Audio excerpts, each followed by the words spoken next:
think today we're going to rock the forward hat. The hat through the...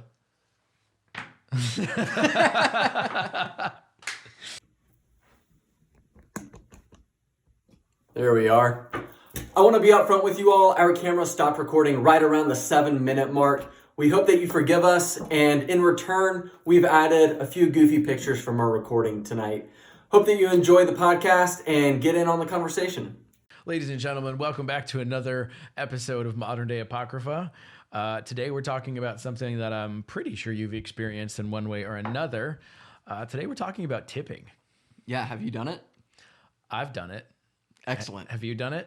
Time or two, sure. Let's be honest. I don't think I have done it. I think the closest I've got to it was I was in a cow field with a canoe paddle, and I was going to spank it, but... Oh, so you spanked the cows. We didn't tip it. And this is all part of the interesting tipping. Yeah. I've actually had one legit opportunity to go cow tipping while we're on a tangent. Yeah. No, I did not take it because you see those motherfuckers in person. And it's like, they're pretty big. Yeah. Sizable dudes. I don't know if this is a real thing or not. I might die. Yeah, I don't know. We were hanging at my buddy JB's house when we were kids. I must have been like 17, 18, 19, somewhere around in there.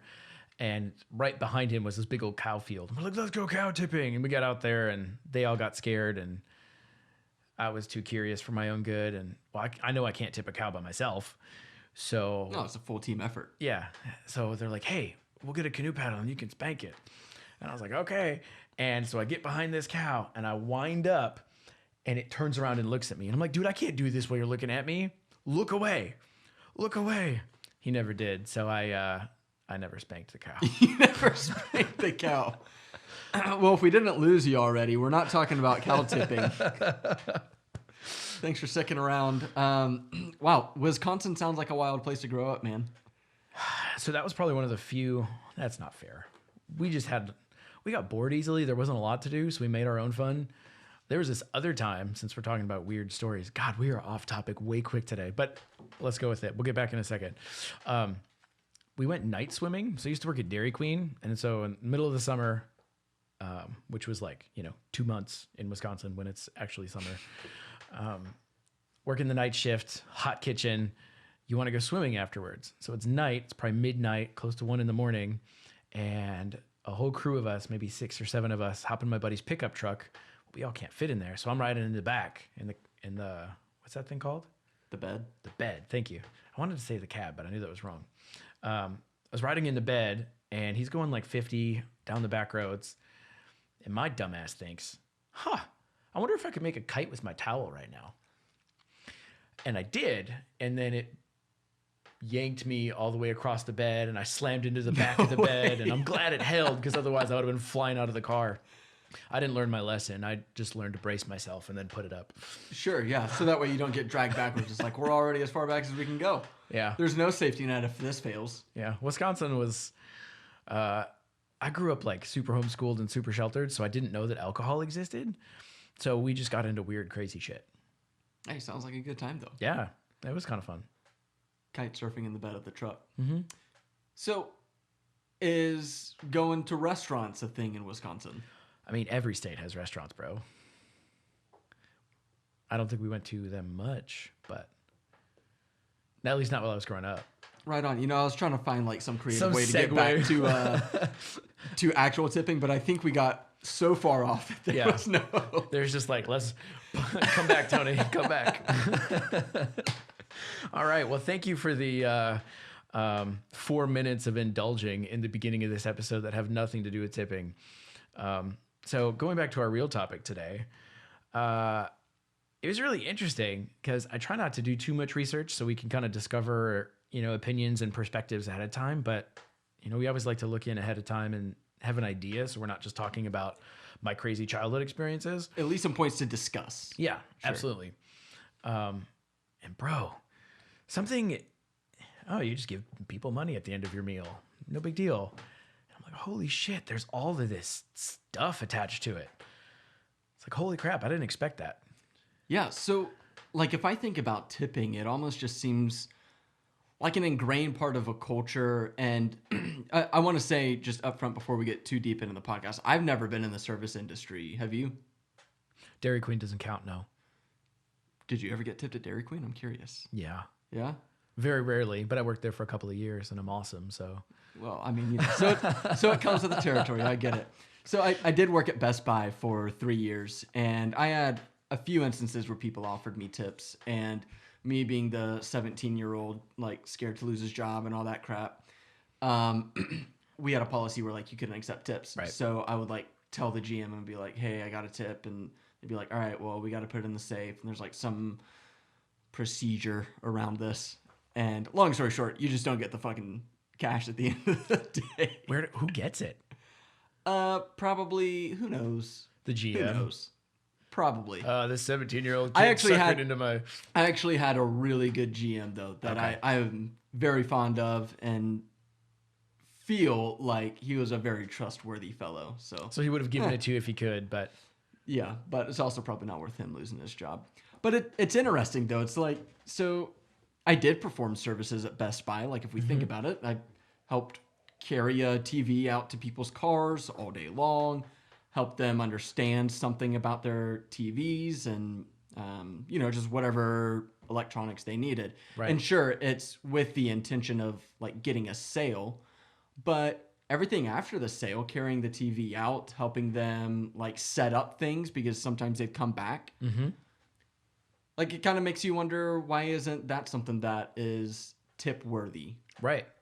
So in my mind, I didn't understand it because, growing up, we didn't go out to eat a lot, so it wasn't normal. And if we did, we were probably like grabbing like fast food or something like that when we were traveling.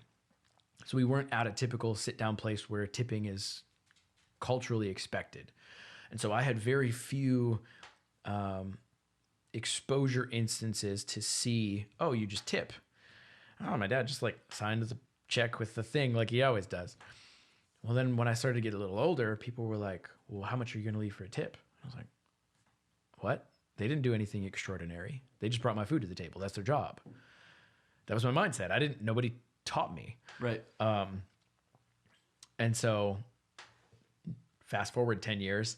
Oh yeah, you tip, you be nice. It's what you're supposed to do. Now that I'm, a little bit more fortunate and have, a decent income. Oh yeah, let's help these service workers who probably don't have as great of income as I have. And it's more considered like obligated charity almost, because they're not doing anything above and beyond in my mind. But it's, oh, you're a dick if you don't. Yeah, and yeah, it's an interesting point because like part of me feels like, well, if you're hired as a waiter, like your job is to serve tables. So why wouldn't you just get paid by the restaurant for said job? And if you do something extraordinary, then I can understand where tipping would come in. But again, this may be coming from my ignorance of not ever being in the like actual service industry like this, but it seems like you should be paid a fair wage. Let's just call it $10 an hour, just for argument's sake. And you get your money and you go home and you did your job. And it's Right. like, why is it upon the customer to tip? So does this trace back to like different events that happened in like before we were around? Yeah. Yeah, you grimace. Yeah, this was some of the stuff I was talking about that I was not excited to be finding. So I'm gonna read a quote from a website that might be linked here. I don't know. I did a bunch of Google searching, so seems legit and paints a picture. I apologize for the lack of clarity around this, but let me read the quote. Wealthy Americans in the 1850s and 1860s discovered the tradition, which had originated in medieval times as a master serf custom, wherein a servant would receive extra money for having performed superbly well on vacations in Europe. Wanting to seem aristocratic, these individuals began tipping in the United States upon their return. So these wealthy Americans go over to Europe and they're like, oh, I want to feel cool. They discovered some type of tradition over there that's got its roots into the feudal system. And, oh yeah, let's come over here and let's tip people. And it was, some high class thing to do. And I'm like, well, that's kind of fucked up. So are you saying it was to like kind of show off and show that I've got so much money that I can give you a little bit more on the side because I think you did an exceptional job. That's a positive way to look at it. Yes. The more I dug into and founding more, it was actually kind of seen. And again, this is just from my, a couple hours of Google research. So real quick, Tony, I apologize for interrupting. That was on time.com. The article is, "It's the Legacy of Slavery. Here's the troubling history behind tipping practices in the U.S." I just wanted to say that before we got too far. Perfect. I appreciate it. So going into that headline that you talked about was they originally saw it as like condescending and classist. And so there was this like anti-tipping movement that sprung up, and it started in America and it spread to Europe, and it actually took hold in Europe. And that's why it's, I think you were the one who told me that they don't allow you to tip over there.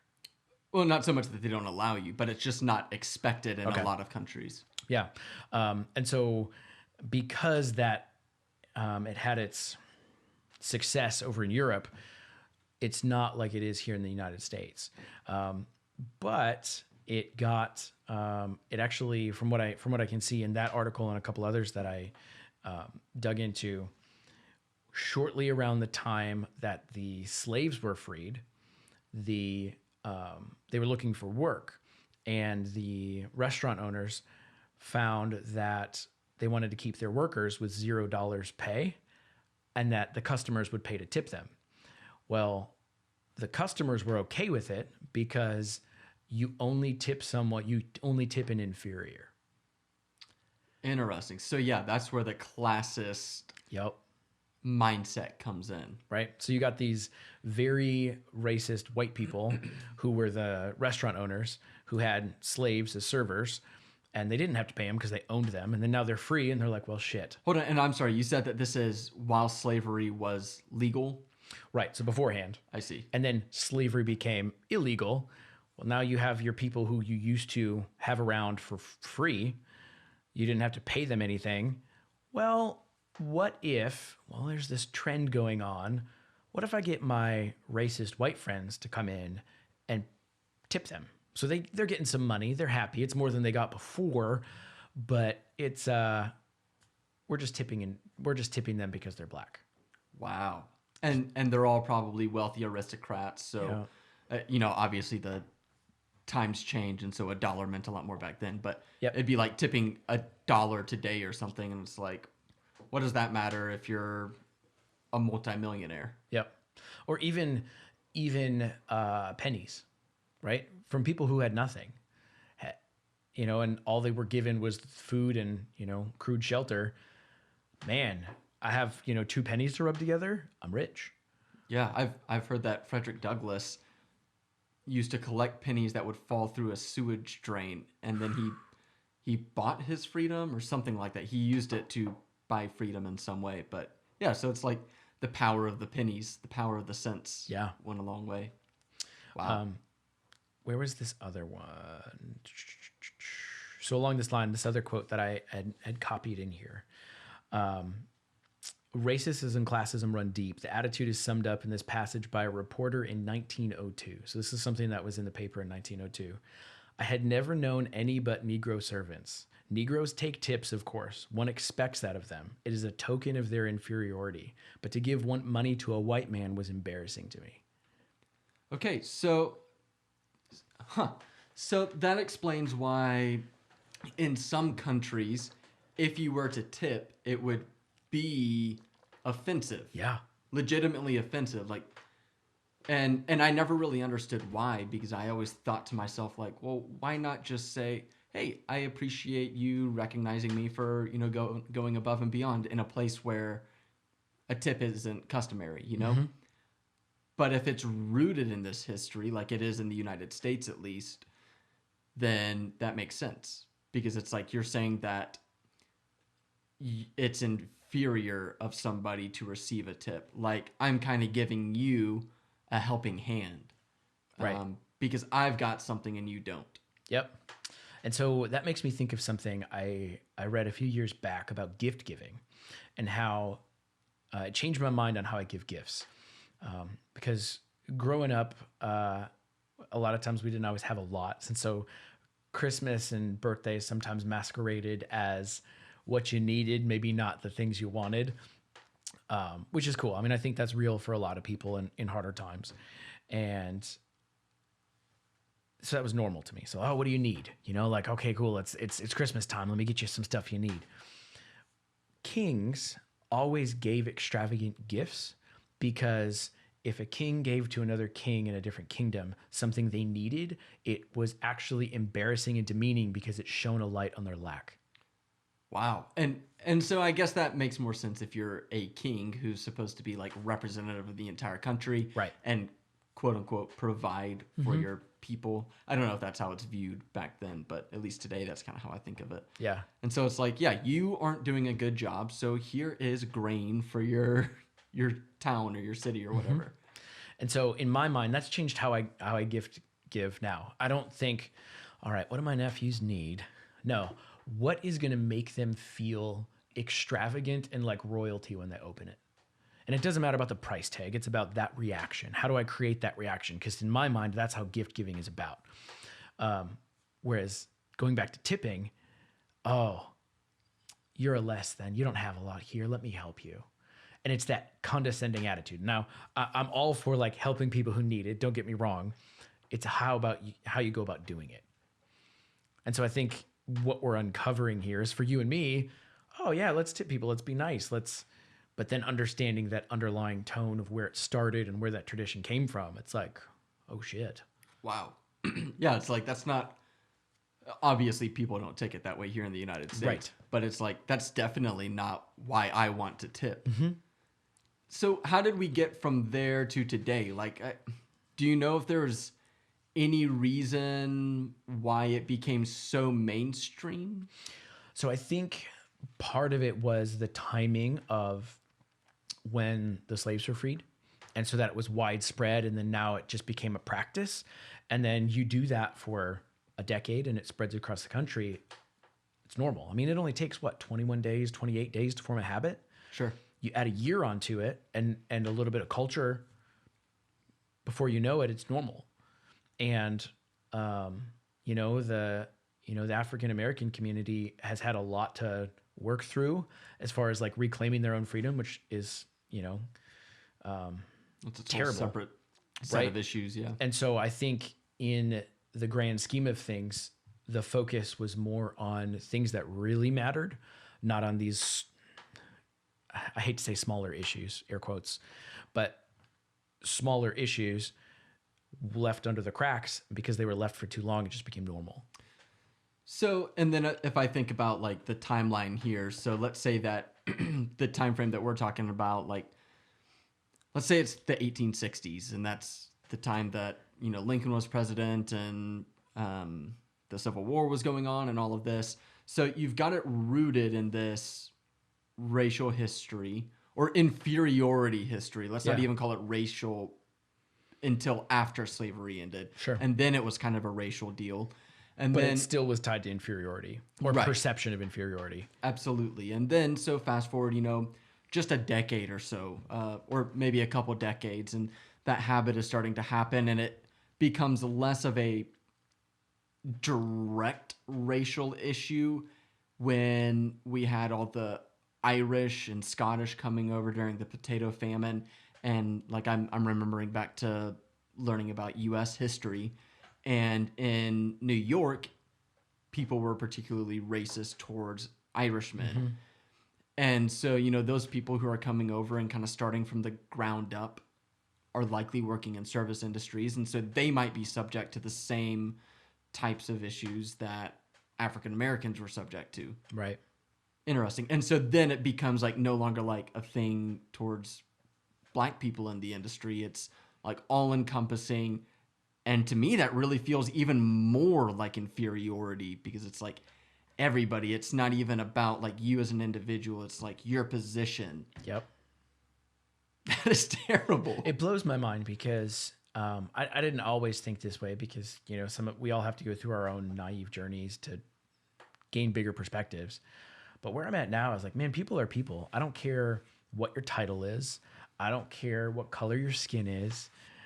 If you're a human, you're a human. and like that's common ground across the board. Now, how you act, I might judge you. Dipshits are dipshits. But you start off as a human, and it's not your title makes you better, your celebrity status makes you better, you're a felon makes you worse. You're all a human, right? And so trying to like really just look at people for being people instead of this, well, I happen to be born into money or you didn't or whatever. Like, let's stop separating ourselves and putting ourselves in all these boxes and put us all into one big box that's human. But I feel like that would resolve a lot of issues, and we need to strive for that. yeah. Okay, so that's interesting. I feel like my mind has just been blown because I never did I imagine that this is what the history of tipping was. Right? Like, I had a hunch that it wasn't as pretty as I expected. Dude, I had no clue. But to this degree, it's like... Yeah, when we sent that text, you were like, oh, let's do tipping this week. All right, sounds good. Oh, let me look and do tipping.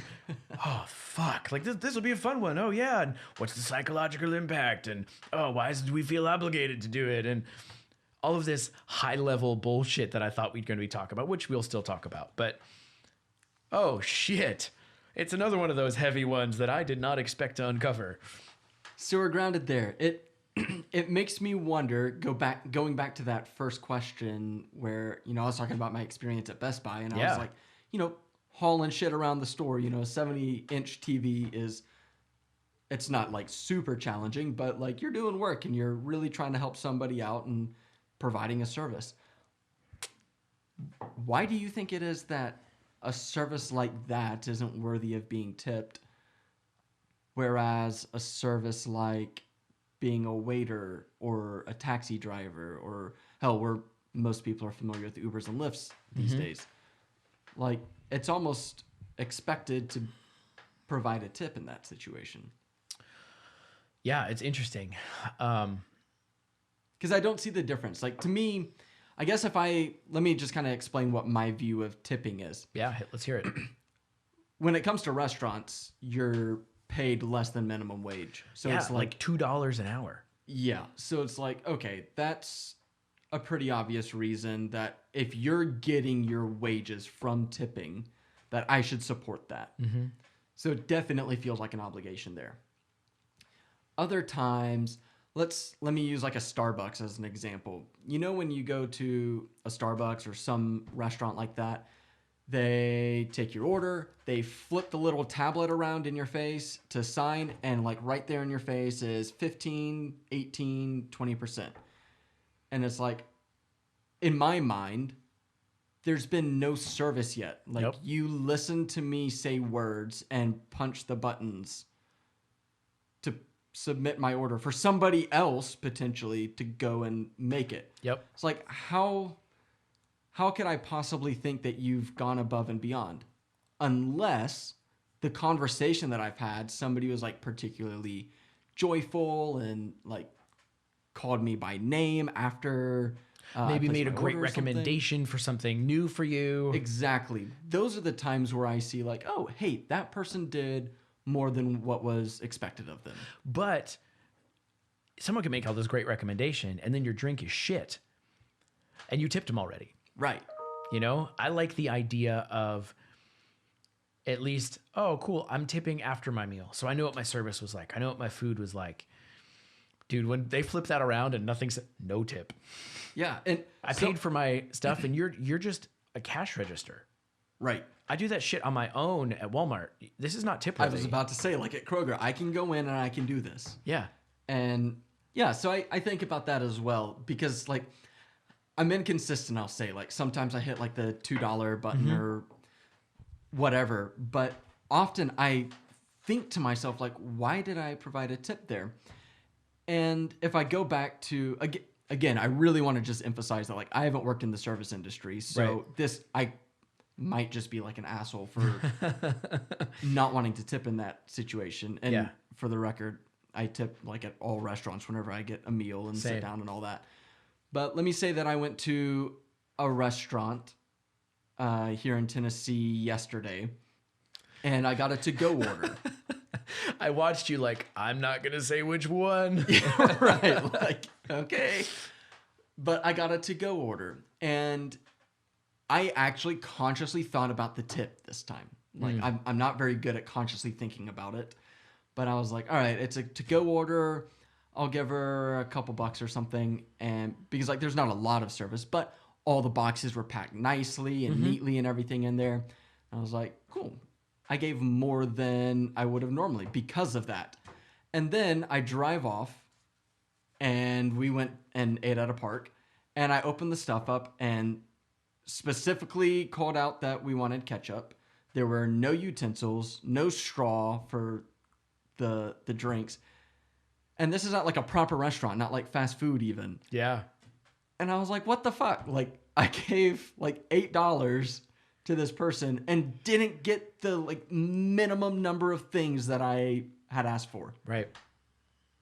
What the fuck? Yeah. Like, and okay, so I'm sorry, I turned that into a little bit of a rant or a little bit of dude, it's great. venting session. I think it's a valid perspective for the conversation.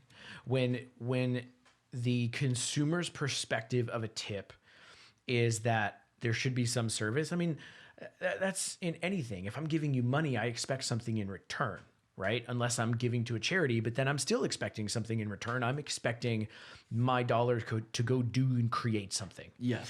And so I think everyone, when they transfer their money, their resources, they're wanting a return. And we justify it, even though it's a cultural norm, that, okay, cool, you brought my food to the table. You did some service for me.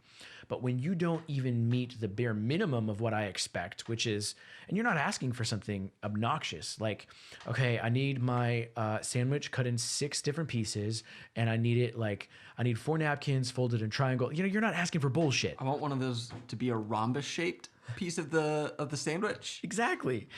You're like, hey, I need some ketchup. I need some straws. Give me some utensils. I'm about to go eat this out. I'm eating to go. Give me the essentials to eat it to go. I'm not an animal. I'm not just going to shove my face in this and then wipe my hands on the grass as I run through it. Like, you know how humans eat. Give me everything I need. And you paid for it in your mind. But again, because there wasn't an actual transaction, it wasn't a menu item on your receipt, there's this like not a real contract for it. So that brings it into a weird spot. To think about it. Yeah, because it's not itemized. So one, the person who's preparing your order isn't reminded to do it. And 2, what was my 2? There we go. We're off to a good story. I think this is a good time to take a quick pause and thank Keith for this really good wine. My birthday back in June, I threw a birthday party, and he swung by. Keith, I'm gonna tag you in this. I hope you listen. And he swung by. He's like, man, I just came back from New York and stopped at my dad's, and I brought you a bottle of wine from my dad's vineyard. And I was like, wow. I don't know. That just seems so much more personal and such a cool gift. And tonight, as I was headed over here, Nick said he was gonna make some dinner. Made some kick-ass salmon. It was great. I was like, you know what? Let me bring this bottle of wine and crack it open tonight. And so here we are. And now you all get to enjoy it too. But shout out to Keith. Absolutely. Yeah. And when you were pouring that, I noticed that it had one of the most unique looks to it. Like it's a different color. It is. I don't know how to describe it, but it's like, I wanted to say that it's see-through, but then that makes it seem like it's a white wine, but it's a red. And yeah, I don't know. It's really unique, and it tastes fantastic. So that's, what's it called? 𝗟𝗶𝘀𝗁𝗁 Estate, which made me think of Breaking Bad. And I assume it's not as charged as that. But would be exciting. Yeah, it would. Sorry, Keith, if I just outed you. But no, so like if we go back to the itemization thing, like it reminds people of it. And then to your point, you said that it was like a social contract.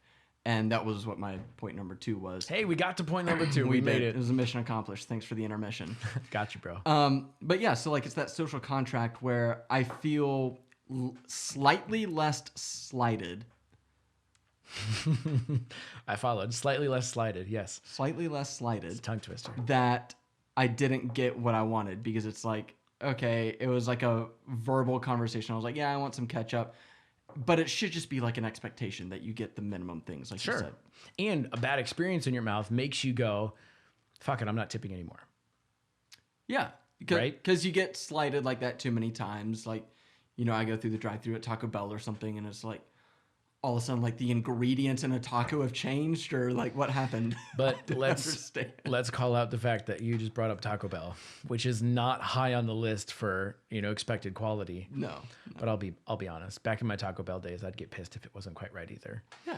Well, it doesn't make sense Yeah. because it's like I know what comes in this taco. It's agreed upon. It's on the menu.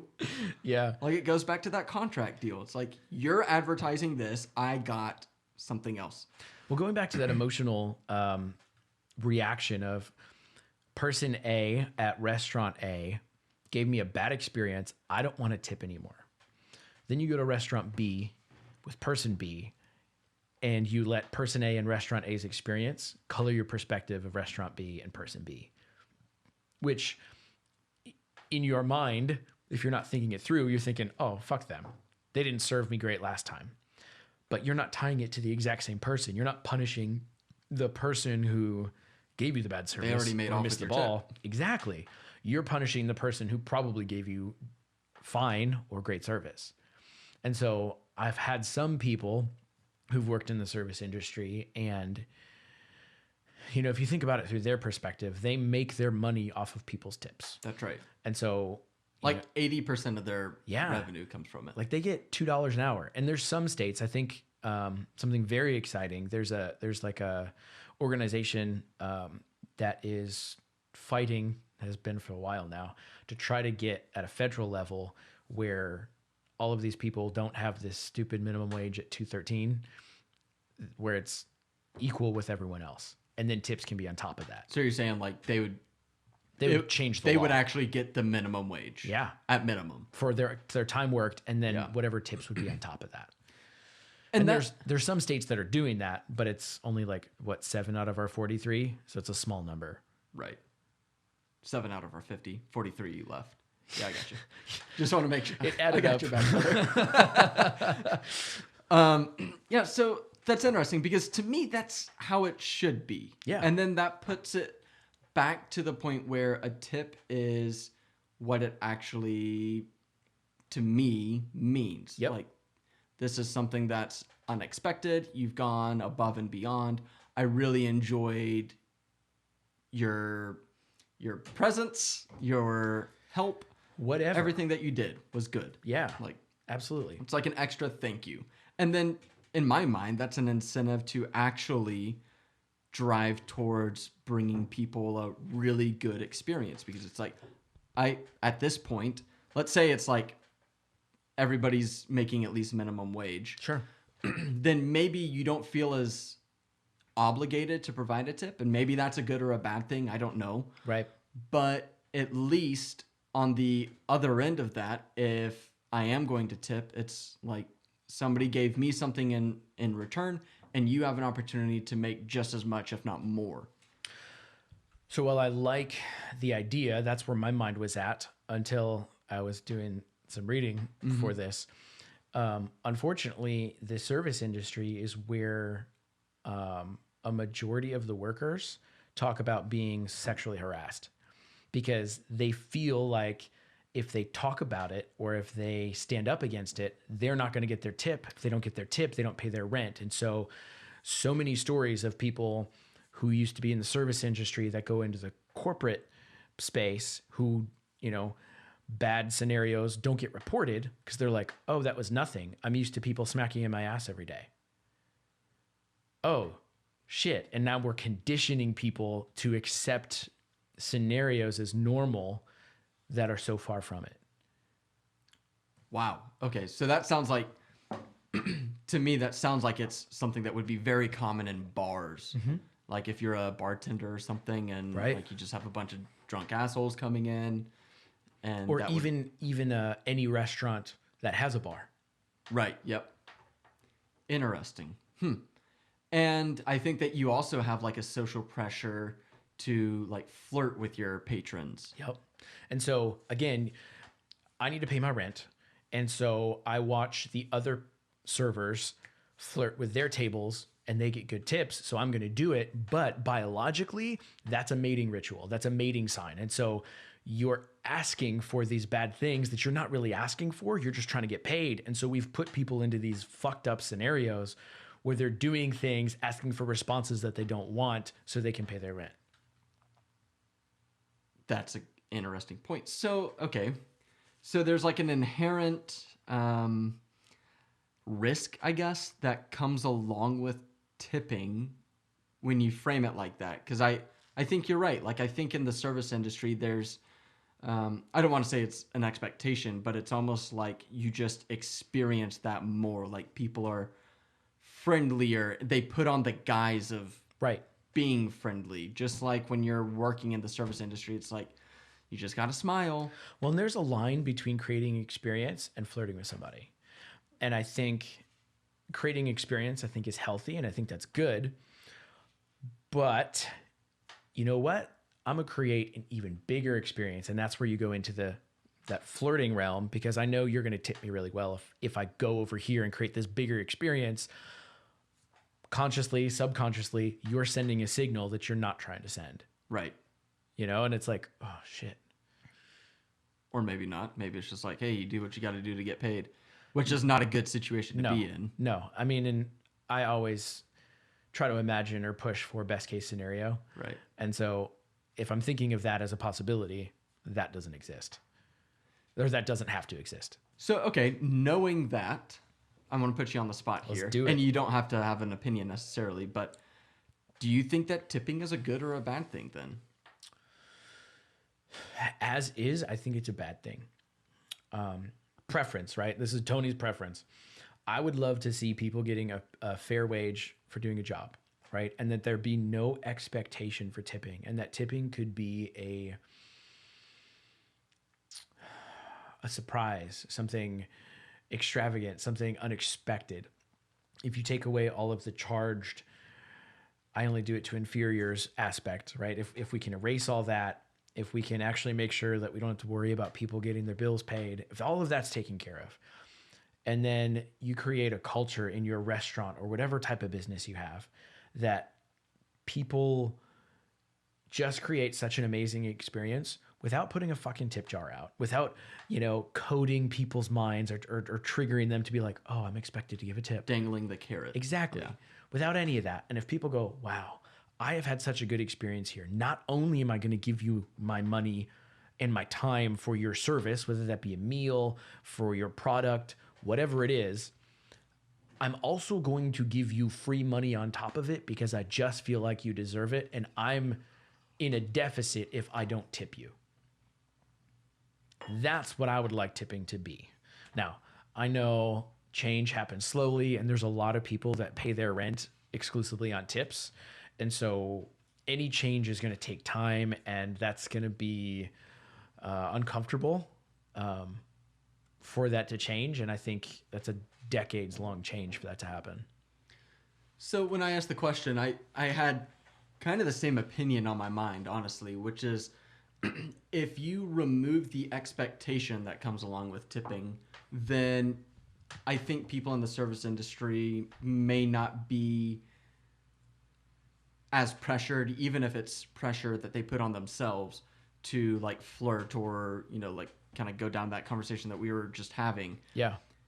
Because it's like, okay, only 1 out of every 150 people that I talk to is even going to tip regardless. And so it's like, well, I'm not going to put myself in that situation for a 1 in 150 chance of, making a couple encouraging extra something bucks to give me a couple extra bucks. Exactly. Yeah. And so I think removing that expectation would go a long way in solving that.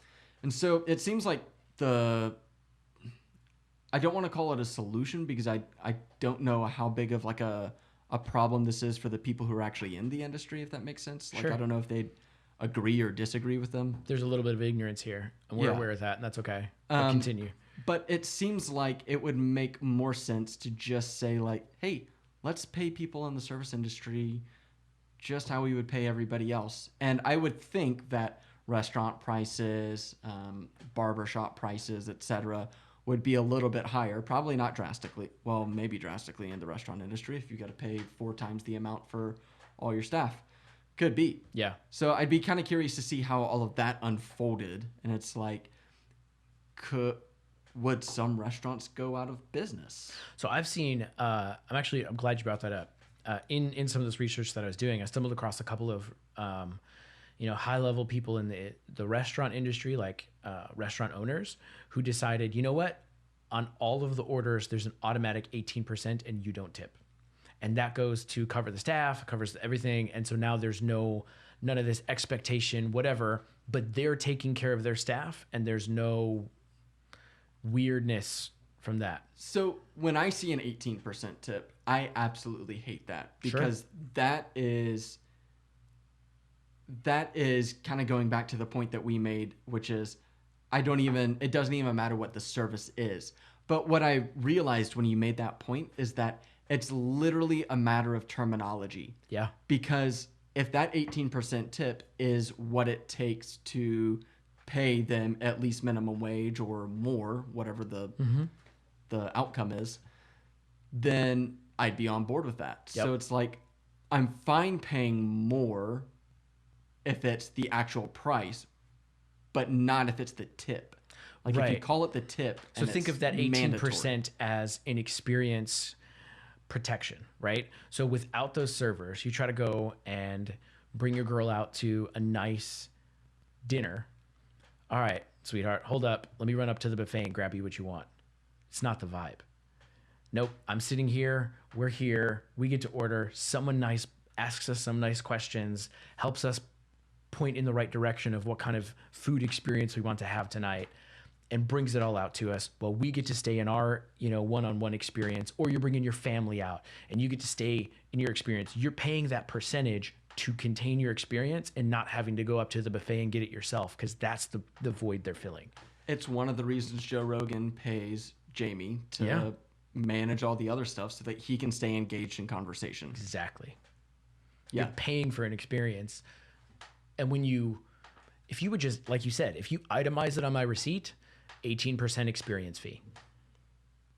Because that's what it is. It's an experience fee. A tip, in my mind, like we've talked about previously, this is above and beyond. Holy shit, thank you.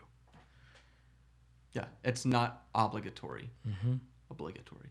I followed you both ways, and I don't know the right answer for you. And there it is. So that's interesting. Now, the other thing that was on my mind when I was looking into tipping was why, I mentioned a barbershop. Why is a hairstylist paid minimum wage or more and still tipped when the restaurant industry is like a completely different ball game? So I can only speak from my personal perspective because I didn't do any digging there. I got too stuck on what I found for restaurants. But my personal barber, I tip every time, and here's why.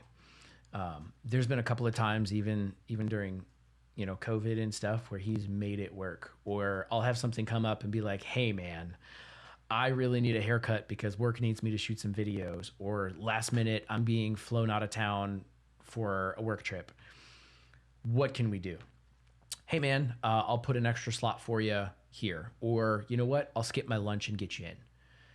Stuff like that. That's big moves. I don't tip those times. I now tip every time because I'm paying for a relationship.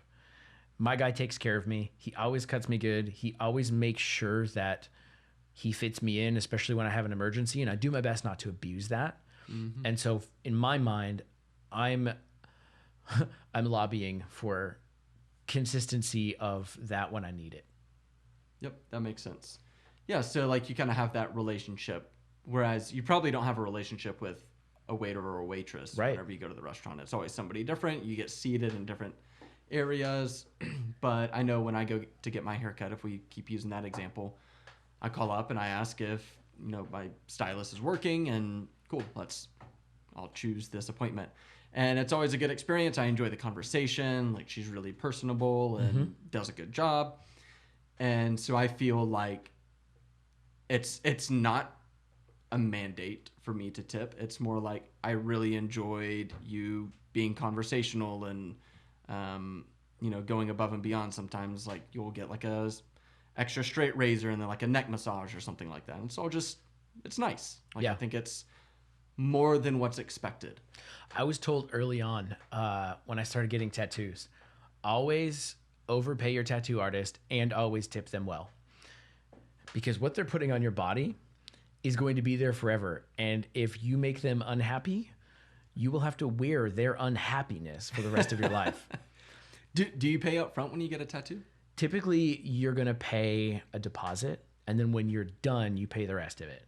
Okay. But again, most of the time, I mean, and some people hop around, right? Same with haircuts. But when you find your guy or your girl, you find your person that you just love their artwork and you love the vibe and they deliver on the creative experience you're trying to create, nope, I'm gonna tip you. Because again, I'm greasing this relationship. I'm showing you, holy crap, you did an amazing job.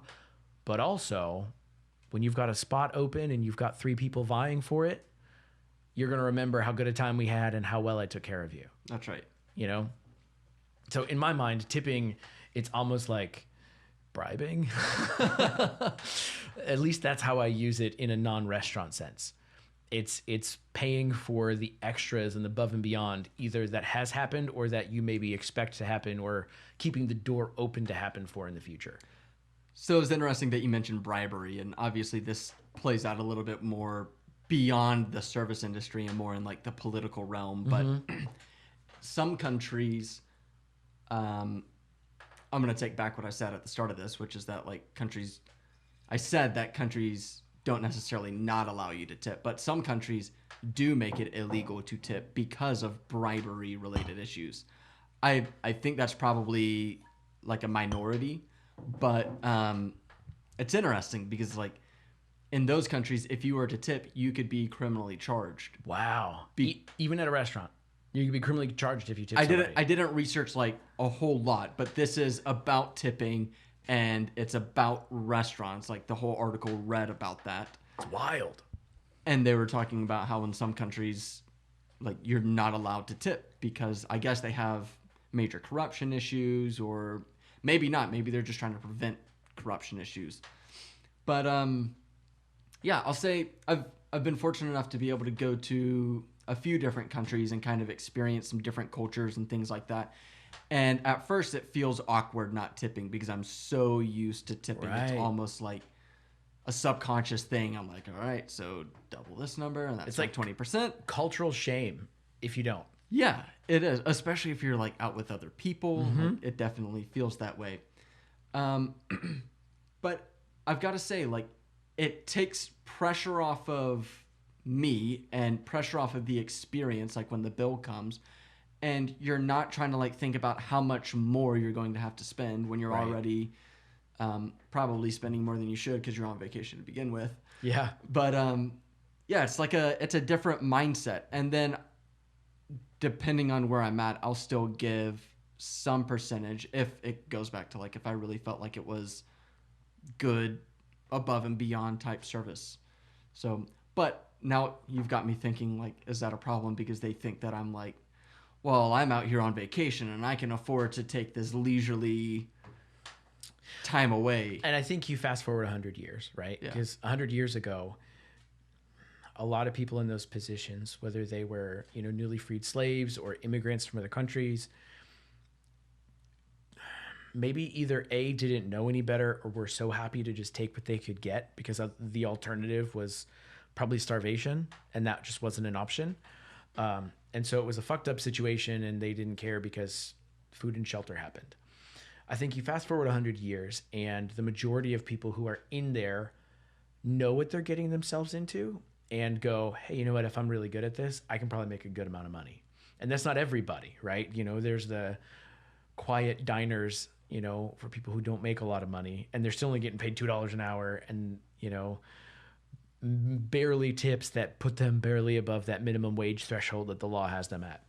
So they're still not making a ton of money. But at some of these high-end places where if you work your way into and you know what you're doing, or a really good vacation spot, last year I was in Florida and met this really cool waitress when I was visiting my buddy Chuck in Florida.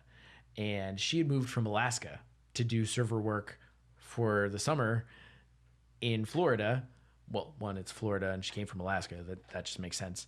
But two, she could make that much money because all the tourists were down there, right? And so it's almost like, hey, I see this classist thing where these super rich, and that's maybe an unfair term, but in comparison, really rich people or people fortunate enough to go on vacation and have enough to be on vacation, right? That's not an everybody thing. So that's Probably less than half of the world can do a vacation. right. Yeah. And so these people who have enough to come on vacation and therefore enough to tip well on vacation, oh, I'm gonna make bank here. And all I have to do is smile and I'm on the beach and take care of people. And maybe they're assholes, but I'm getting paid real well for it. And I work 3-4 months out of the year and the rest of the time I travel and it's mine. I think there's a lot of people who know what they're getting into and sign themselves up for the bullshit and know what they're getting into. But I don't know that that's everyone. I think you're right as well. I've had a thought like, I was out for a date and we went to a nice restaurant. And so it's like, like $150 bill or something like that. And I was thinking to myself like, wow, 20% of that is $30. And we were here for 45 minutes. Yeah. So comes out to be, even an hour, right? They made $30 an hour just on your table. Right. Yes. And they've got multiple tables. And so just on me, we'll just chalk it up to like $38 an hour or something like that. I don't know what exactly it comes out to. And then you're right. You add that with some more tables, and at finer restaurants, you tend to have fewer tables per person server. Yeah. And so maybe you're only serving 4 tables as opposed to 6 or 8 that you would at a more mainstream restaurant. But still, that's $120 an hour. That's a lot of money. Like, And you can make a good career doing even that. if you cut that in half, because I know, at least I think I know, they cut that with like sometimes the kitchen staff or sometimes the, people bussing the tables, whatever. Maybe that's not going all directly into your pocket. Even if you cut that in half, that's still $60 an hour. Shit, that's more than I make at a pretty decent corporate job. Yeah. Like, well, fuck, I can talk to people. Maybe I'll go start serving tables. Yeah, and I'm sure it's competitive to get in there because Right. the service industry is so large. So many people are, I would assume, trying to get into those more posh restaurants. I got tattoos and piercings though, so I'm probably not going to make my way up into But that. I still see, like, even at some of these nice restaurants, upscale restaurants, there are people who are they're just clean cut, but they've got tattoos and It's stuff. And so happening. it's like, it doesn't matter so much about the appearance. I don't think that they would employ somebody who looks dirty because Right. you don't want dirtiness associated with your food. Are you saying I look dirty? No. Well, the smell, I would say.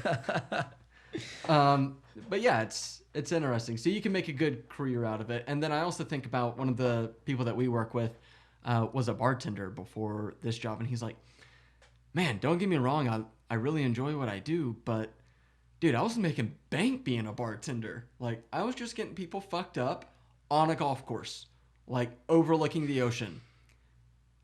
That's pretty nice. I always thought bartending would be fun. Maybe I'll do it one day. Maybe I won't. But I think if I could bartend on like a 9 to 5 and still get that good money, it would be fun. But I don't want to spend all my nights and weekends having to get paid. That's right. And I think that's the only thing that's attracted me. But I think that'd be fun as fuck. Hey, people know me. I come in. I get you your drinks. I get you taken care of. You tip me well because you know I'm going to take care of you. I've got loud music and happy people around. I'm behind the bar. I don't have to deal with people puking. I'm not security. Like, shit. I'm just serving it up, baby. That could be kind of fun. So I think my ideal retirement would be like U.S. Virgin Islands, bar on the beach. I've got my little cabana going on. I got my music going, and I'm just having a good time, making some drinks, making sure people enjoy the most of our beach. It's like, welcome. So I'm gonna just forecast the future a little bit because you just gave me an idea. Modern day Apocrypha gets to the point where we can just pay our bills with it. Thank you, everybody, for listening. And then when we decide to stop talking in public and recording it and throwing it out to the world, we just go buy ourselves a tiny little hut. We don't eat a lot, and then we just start making drinks. And then the people who come hang out, we tell them all our interesting thoughts that we've had for 20, 30, 40 years talking about a podcast. Shit, there probably won't, technology will get caught up. We'll have robots doing it, but we'll be telling the robots what to do. Bingo. That sounds fucking awesome, dude. I really like this plan. So I think we're on it. So this is our 2-year plan. We're aiming high, baby. I apologize. The wine's gotten to Nick, everybody. 200-year plan. 200. That's all right. We'll see where the world goes. Man, well, so I had no idea that so much was baked into the idea of tipping. Like, I had my own thoughts about, like, the economics of it and what it might mean if everybody were paid the same, not the same wage, but, like, a livable not wage. $2 an Yeah. hour. Like, that's crazy to me. But I also had a thought when you were telling me more about the history that, like, all of this developed before the minimum wage was even around. I think. I don't think that they had a minimum wage back in the 1800s. So I think the law was early 1900s, 1920 to 50, somewhere in there. I can't remember what the exact number was. You're looking it up right now. When they put in the law that service workers could be paid $2.13 an hour, as long as their tips compensated for the rest of it. And some of those states, like there's different states that have either done completely away with that and gone, nope, you're going to get at least a minimum wage. Other people who have raised it to a higher version, but not still minimum wage. But there's still some states sitting at that $2.13. Like, it's 2020, man. Wow. And Tennessee is one of them, I think. I don't know. I didn't get that list. Might be. But you go in, you do your best, you go through an interview, and they say, yep, $2.13 an hour plus tips. So you could have a day, you could have the pandemic happen, and nobody comes into your restaurant, and you work an 8-hour shift for $16. What a shit show. Like, what the fuck? And I know you're obviously going to leave your job. And that's not completely true, because the law, I believe, also says that if there's no tips, they have to pay minimum wage. Okay. But still, it's still fucked up. Like, we need to I think we need to do better for our service people. Absolutely. Yeah, there's got to be some way to reform this. Like, Yeah. To me, it sounds like tipping is not the best model. It also sounds like minimum wage probably isn't. And I wonder what that would do to the people in the higher scale restaurants Yeah. that definitely rely on tips. This might be a whole different conversation, but I want to at least touch on it. I think minimum wage in and of itself is a problem, right? Because it goes beyond a dollar amount and goes to people not taking care of or respecting the people they employ. If people just took care of people they employed and didn't go by, oh, here's what the law says I have to pay you. Here's what I can get away with. You know, let me give you something to actually take care of you. And you know what? Maybe that's an unfair statement to make because of economics and, you know, margins to be able to keep your business open. That's a whole big conversation. But I think it goes back down to when how do I put this? When people don't know how to live by a moral compass, laws come in to force that morality. And if people had a better moral compass where they actually respected humans for humans and took care of the people they had an opportunity to take care of, we wouldn't need these laws for minimum wage and stuff like that. Yeah. In my opinion. I agree. I think that makes sense. I had a thought while you were talking about that, and it was, I wonder if, so minimum wage is $7.25 an hour right now. And so obviously if you open a business, it's like, yep, I got to pay all my people at least $7.25. Right. You're talking about that moral compass. What if your moral compass was like, yeah, I think $9.50 is an appropriate wage for this job. And then you find out that minimum wage, because it's already set, is $7.25, and it's like, well, this is a minimum wage job in my opinion, but I think that minimum wage would have been $9.50. But okay, cool. The market is set at $7.25, and so that person might pay their employees $7.25. And that's kind of interesting. I don't think that's the majority of people, because I think the majority of people kind of shoot on the low side of Right. of payment. But it's just kind of an interesting I've been on lots of different versions of talking with some friends about starting up different projects and different businesses, and one common thread. I mean, they never materialized. I think partially because we thought about opening up a hot dog restaurant was one of them. A laundry service where we would go pick up, or people would drop off their laundry and we'd do it for them and like bring it back to them. Cause who fucking likes doing laundry? Yeah. Right? Fuck that noise. And so if I could have someone, I just put my laundry in a bag and someone came and picked it up off my porch, and then the next day it was done and back on my porch. Hell yeah. I'd pay for that. Especially for folded. Yeah, exactly. But then we all realized we all hate laundry too. Why would we set up a laundry business? Sure, there's money in it, but we knew for the slog that it was going to take for a couple of years to get it over the hump to be profitable and make it, a thing. It's a lot of laundry. Yeah, nope, don't have enough passion. And then I find myself doing stuff like this. Like, man, I like talking to Nick. I don't care if nobody listens. I want to still have these conversations because I feel like a greater human at the end of it going, wow, my perspective has widened. And something insightful. It's better. Where was I going with that? We were talking along all of anytime we were talking about that, anytime we got to the spot dreaming about or planning for expansion, there was always a unanimous, regardless of the people who I was with or planning with, we want to take care of our people. We don't want to have people barely getting by and in this weird system where we own them because we know they need us to pay their bills. No, we want people who we take such good care of and put such value into that they have loyalty back to us and take care of us and our product and our customers. It's like maybe if you can't afford to pay them what they're actually worth or what makes sense, business might not be viable. Right. Yep. Just going back to kind of tie a bow on this, minimum wage was introduced in 1938 by Roosevelt.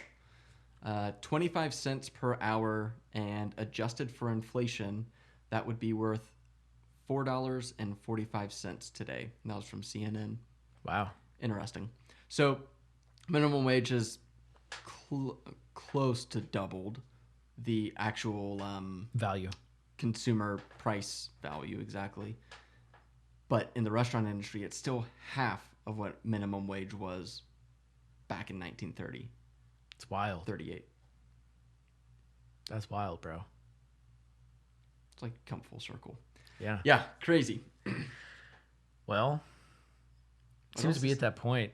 Is there anything else we need to talk about tipping before we wrap up? I've got one last question for you. This is kind of going out there, looking ahead at the future. What do you think the future of tipping is? Do you think it's something here to stay? Do you think it's going to be revolutionized in any way? I don't know. I think that depends on us as a greater collective. I think, you look back in history at anything that was, and then you look back to things that changed, and it started with one person who inspired a group of people who changed culture to change a normal of something to a new normal. And I think I think until we have that group of people or enough of a critical mass of people that say, hey, we want different, I don't think that'll change, right? And I know that there's at least one organization out there that's fighting really hard at like a federal level to get minimum wage changed so that it's not this $2 mess. Like I said in the beginning of the episode, there's maybe 7 states or so that have already followed suit, but it's not across the board yet. Right. And so I think, as we watch things like, cannabis legalization, every year there's a couple more states, and we'll get there eventually. I think it's probably going to be the same thing with tipping, or at least that minimum wage aspect of it. And their big thing is we're not trying to do away with tipping. We're just trying to make sure that people foundationally have an equal wage, and that way tipping can be then free to not be this obligatory thing that we have to do, and it can be this, kind of like we talked about or fantasized about. Hey, maybe it can be this thing that goes back to, wow, thank you so much for your service, and here's this above and beyond thing. and then people don't feel like they have to put themselves in weird situations or send out weird vibes just to get a tip that they're not trying to really send out. Right. Yep. Yeah, I think you're right. I think right now tipping itself isn't a movement at all, Right. let alone a big enough one to really see change. But I do think that the minimum wage component of it has some momentum behind it. And so I'm curious to see where that goes. And I think you're right. I think we're headed towards a change in that space. The one thing that did cross my mind was how influential the United States is across the world. Like, you know, blue jeans, for example, are just everywhere you go. People are wearing blue jeans, and that was like a very American thing. Thank God for skinny jeans. Thank God for skinny jeans. You can't mine gold in those. That's where blue jeans came from. Oh, okay. I'm an emo kid at heart, so thank God for skinny jeans. You can't crabcore without them. But it is interesting to me that the whole tipping culture only infiltrated 22 other countries in terms of it being like Normalized, an expectation. yeah. Yeah. So, yeah, I think that's a good place to close. I really enjoyed talking about this one. This was something that, again, I had no personal experience on and Right. still certainly don't. Well, I think before we close out, I do want to, throw out this to everybody listening. If you are in the service industry and we've butchered this or we've nailed it or somewhere in between, Nick and I started this whole thing as an exploration of different ideas and different topics, and we found ourselves having good conversations as is. But this podcast allowed us like the structure to continually doing more. So we're both aligned. You correct me if I'm wrong, that we don't want this to be just here's our perspectives and nobody else talk. Please hit us up on our Instagram, Facebook. Our website has a email form in there.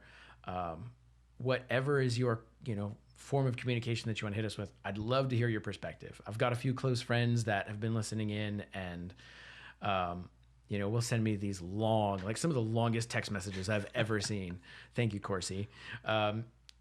Sharing their perspective and what the conversation meant to them and invoked in them. So we both know there's a certain level of ignorance to this topic because we've not really experienced like true I haven't been on service the industry. other end of it. Yeah, exactly. We've not experienced it from that end. So we'd love to hear your perspective and, hear what resonated, didn't resonate, because we're all here to learn. So please let us know. Thanks for listening, guys. Peace out. Bye.